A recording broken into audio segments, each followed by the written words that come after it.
Hello family, welcome back to my channel, and this is Teen Mom Africa, where we share our wealth of experience as a teenage mom, and we expect you to learn from our experiences. And for those that are trending that path gradually, you are not a mom yet but you are sexually active, we are here to tell you to slow down. Slow down. That is a place you don't want to be. Trust me, as a teenager. Okay, so today basically we'll be talking about who was there for me when I was pregnant during the pregnancy time. So it's a story time. I really want us to listen and learn from it so that we appreciate every little person that contributes to our life when we are either pregnant or when we are carrying our child. So basically, before I start, please don't forget to smash that subscribe button right now. Click on that bell so that each time I drop videos, you will be the first to be notified. And please like, comment and share. See, basically, I really want to read from you. If you have a story, perfect, reach out to me. Let's share it and let's see how people in this community, teen moms, can actually learn from your experience. Don't keep it though. The truth is that you went through that process to be able to empower others, and that is the honest truth. I went through it. When I was going through it, it wasn't easy, but I'm out of it. I'm really out of it. I need to help others that are coming. Okay, so please don't hide your story. Don't hide your experience. Please come and share so that other people can learn. So let's get right into it. Who helped me when I was pregnant? Who helped me when I gave birth? I was only 16 that I got pregnant. Then at 17, I gave birth.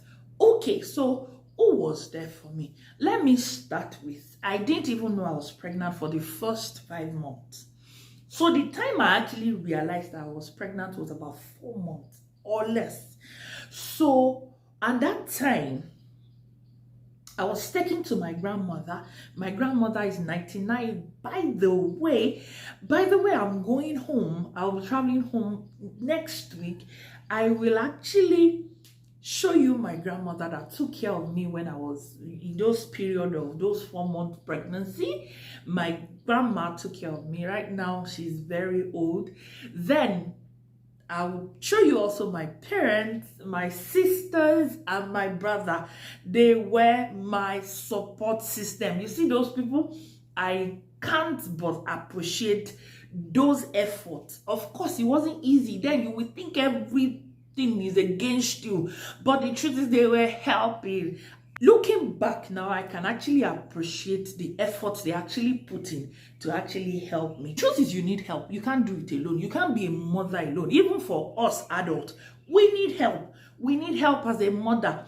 Let alone babies giving birth to babies or mom men. You need every help that you can get. So let's continue. My grandma was there. My 4 months, the 4 months that I experienced that I was actually pregnant, my grandma was there. And of course, she has a way of spoiling children right from when we're growing up. Your water is already ready, your food is already ready by 5 a.m. So all you just need to do is just carry the hot water, go and have your bath, then come and eat. And that's how it goes. It goes on and on. I was going to the hospital. I didn't have blood, all of those paparazzis. Probably because if I'd known I was pregnant, I would have been eating well or something, because I didn't know I was actually doing that for 2. So the day I gave birth, my mom came. We named the child, and I went back to my base. That's my parents' base of the way room of life. They already know that this was what happened to me because I missed my sister's wedding. At that point, I wasn't there. It was the most painful experience ever. My sister got married, I think, around August. I gave birth October. So you can actually see that I missed a lot. I missed my sister's wedding. Oh, you can imagine. But either ways, a lot of people knew that I was pregnant. But you know, all these coded people, you know, of not making you know that they know, you know, all of those kind of things. And when you come back, there is a cry of a baby in the house. They already know, oh, she's back. You know, the black sheep of the family, she's back, and all of those things. So my mom took over. Basically, my dad was on my neck that I must go to school. Well, you don't understand. My dad is a die-hard fan of education. My dad will make you understand that when I was your age, I scored 1/4/100. You know, apparently he scored maybe 98 and the teacher dashed them marks, you know, so he will shoot a bit over the 100. So my dad is a die-hard fan for education. So it was on about go to school. We have already accepted you. We have already accepted the baby. So all you need to do for us now is to go to school. Abby, before I got pregnant, I had, you know, I had a good score in JAM, but they didn't release my WAEC then, so that I would do admission into Obafemi Awolowo. But by the time they released NECO, the admission had passed, so I missed it that was 2021. But no, did I say 2021? No, 2001. I finished secondary school 2001. I got pregnant 2002. So I gave birth 2002. That's a year after my secondary school. Okay, so, and since then, I didn't pass JAMB again. You know, I was just doing exams, go to lessons, do this. Well, mom, man, I didn't pass. So my dad then decided, let's take her to private university. And of course, the course I wanted was not what my dad wanted. My dad actually wanted me to study law. Me, I wanted theater art. So he didn't allow it. But by the time I went to private university, he was the one that filled mass communication himself. So I'm like, okay, that's still okay. Under mass communication, I can still act. I can still do all of those things. So I entered school through 2003. My child was barely a year old. So I left her. I left my child to go to school, of course, and I used to come back during breaks and all of that. So my parents took care of her from that time. And the truth is, they are still taking care of her till now. You will also see her on this channel. I'm going to bring her to talk about so many things, because I heard of so many children that were angry that their mom left them, you know, for their mom, for their grandmother now.